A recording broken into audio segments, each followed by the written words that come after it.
কার্তিককে মুখ খুলে দেখি।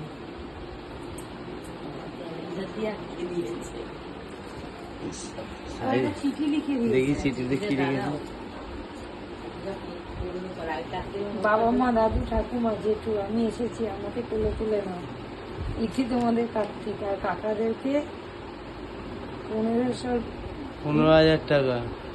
15,000 আর বিপি 750 750 দিয়ে দিও।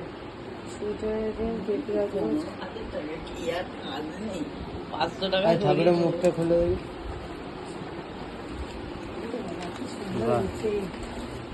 সুন্দর হয়েছে না? হ্যাঁ, চুমুকে না।